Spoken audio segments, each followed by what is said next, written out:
देखिए sodium bicarbonate, इसका reaction, इसका अभिक्रिया अगर किया जाए किसके साथ में, किसी अम्ल के साथ में, अम्ल के रूप में आप क्या लिख सकते हैं, आप अम्ल के रूप में लिख सकते हैं हाइड्रोक्लोरिक अम्ल। अभी यहाँ पर HCl। तो कभी आपकी एग्जाम में ये पूछता है क्वेश्चन कि यहाँ पर ये दे दिया रहेगा, यहाँ पर ऐसे कुछ देगा NaHCO3 ये दे दिया, प्लस यहाँ पे लिख देगा A, और फिर यहाँ पर प्रोडक्ट को लिख देगा। प्रोडक्ट के रूप में हो सकता है वो लिख दे रहा हो कि CO2 मिल गया, प्लस यहाँ पर कोई प्रोडक्ट मेरे पास में मैंने H2O ले लिया, तो फिर वो बोलेगा कि यहाँ पर जो B प्रोडक्ट है वो क्या बनेगा। ऐसा क्वेश्चन आता है, A प्रोडक्ट क्या होगा और फिर B प्रोडक्ट क्या होगा। अब यहाँ पे देखिए HCl भी नहीं दिया रहेगा, HCl की जगह पे A दिया रहता है, तो इन सब के हेल्प से हम B का भी पता कर लेते हैं और A का पता करते हैं। अब कैसे ये होता है इसको हम लोग देखेंगे, इसी चीज को हम लोग देखेंगे। यहां पर अगर देखो आप तो ये आयनिक रूप में है, आयनिक रूप का मतलब ये आयन में टूट जाएगा। जैसे Na अपने आयन के रूप में टूटेगा तो ये फेमस नाम है इसका सोडियम आयन, यानी कि सोडियम आयन है यानी प्लस।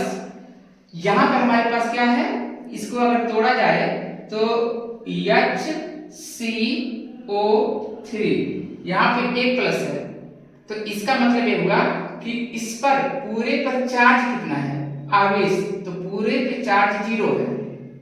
जब पूरे पे चार्ज 0 है तो यहाँ पर चार्ज तो +1 आ गया, तो इसका मतलब पूरा जब इन दोनों को मिला रहे थे, यहाँ पर देखिए इनको हमने मिलाया तो यहाँ पे ओवरऑल चार्ज कितना है 0, और यहाँ पर चार्ज कितना है +1, तो इसका मतलब हमको इसको 0 करना पड़ेगा, और 0 करने के लिए मुझे यहाँ एक माइनस लगाना पड़ेगा।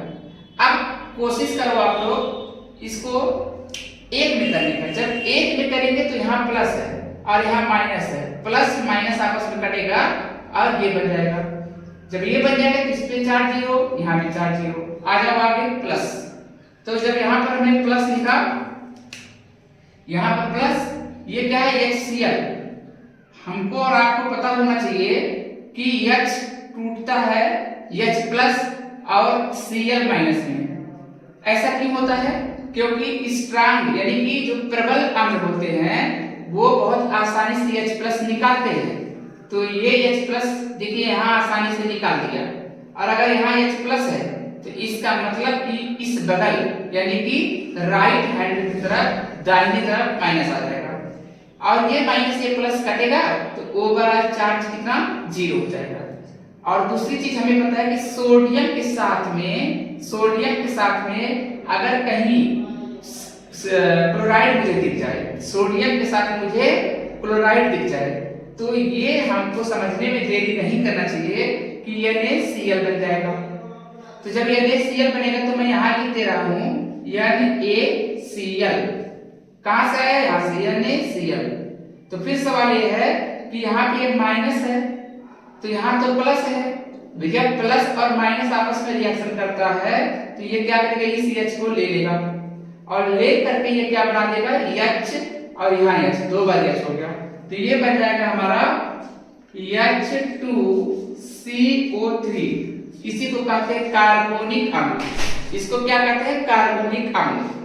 अब ये जो कार्बोनिक अम्ल हमारे पास है ये टूट जाएगा क्योंकि ये वीक अम्ल होता है, इसको कहते हैं दुर्बल, यहाँ लिख दिएगा दुर्बल अम्ल। तो दुर्बल अम्ल का खासियत ये होता है, एक तो इसका खासियत होता है कि ये बहुत कम H प्लस देते हैं, ये H प्लस बहुत कम देते हैं, ये 100% H प्लस को नहीं देते हैं, इसलिए इनको दुर्बल अम्ल कहते हैं। पहला पहचान इनका होता है कि ये दुर्बल अम्ल क्यों है, क्योंकि ये H प्लस बहुत ही मजबूती से नहीं देते, बहुत ही 100% में नहीं टूटते, बहुत कंजूस टाइप के होते हैं। अब इसको अगर तोड़ा जाए इसको तो ये टूट जाएंगे अपने जिन चीजों से मिलकर के बने हैं। अब ये किन किन चीजों से मिलकर बने हैं, ये मिलकर बने हैं, पहले इसको थोड़ी सी समझ लेते हैं हम लोग। इसको हो जाएगा CO2 प्लस H2O। जब हम वाटर, एक बीकर में हम वाटर ले लें और CO2 उसमें प्रवाहित करें, CO2 गैस को, तो ये क्या बन जाता है, ये बन जाती है H2CO3, वीक एसिड, दुर्बल अम्ल। ये इसकी खासियत होती है कि जिसको देखो कोको कोला में, थम्स अप में जो आप देखते हो यही चीज होता है। इसको अगर सही समय पे, कम ही समय पर यूज नहीं किया गया तो अपने उन अवस्थाओं में पुनः टूट जाएगा जिनसे मिलकर ये बना था। अब बताइए ये किससे मिलकर ये बना था, इससे और इससे मिलकर बना था। तो जब ये बना तो इसका इस्तेमाल हम नहीं करेंगे तो कुछ ही टाइम के बाद में, कुछ ही समय के बाद ये टूट जाएगा और इसमें आ जाएगा। किसमें? कार्बन डाइऑक्साइड और वाटर में। तो इसका मतलब सबसे पहले तो ये NaCl तो बनेगा, तो ठीक है, यहाँ पे H2CO3 बनता है और यही H2CO3 जब बाद में थोड़ा टाइम हो जाता है तब ये टूट करके, देखिए ये टूट करके किसे बन गया, CO2 और H2O। तो देखिए यहाँ पर हम वही चीज लिखने जा रहे हैं कि CO2 लिख देंगे और क्या लिख देंगे, H2O।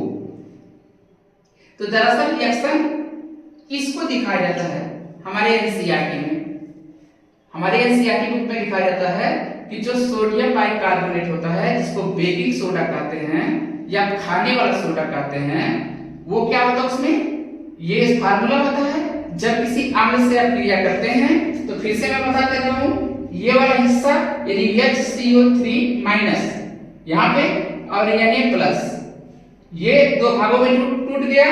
फिर HCl, क्योंकि ये स्ट्रॉन्ग अम्ल है तो H प्लस और Cl माइनस में टूट गया। अब यहाँ पर माइनस है तो इस प्लस को अपने तरफ खींच लिया और खींच करके क्या बना दिया, H2CO3। H2CO3 यानी ये वाला चीज बना दिया।